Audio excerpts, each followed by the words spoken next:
বিশ্ব তেলের বাজার বড় সংকটের মুখে পড়তে পারে বলে সতর্ক করেছেন ইন্টারন্যাশনাল এনার্জি এজেন্সির প্রধান ফাতি বিরল। মজুত কমে আসা, চাহিদা বৃদ্ধি এবং পশ্চিম এশিয়ার উত্তেজনা এই পরিস্থিতিকে আরও জটিল করেছে। যদি হরমুজ প্রণালী স্বাভাবিক অবস্থায় না ফেরানো যায় তাহলে তেলের দাম আরও বাড়তে পারে বলে আশঙ্কা করা হচ্ছে।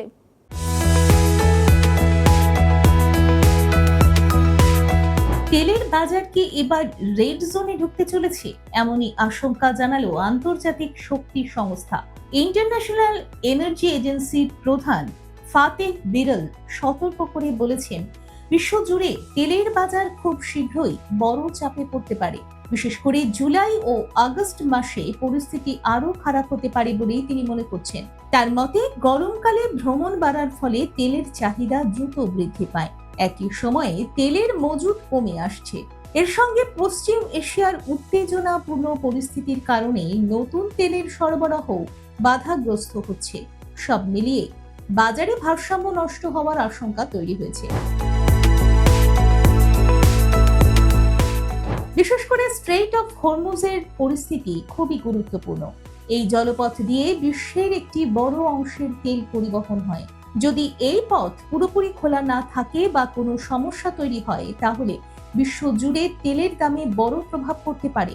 তিনি আরো জানিয়েছেন, পরিস্থিতি সামাল দিতে প্রয়োজন হলে আন্তর্জাতিক মজুত থেকে তেল ছাড়ার জন্য প্রস্তুত রয়েছে আইইএ।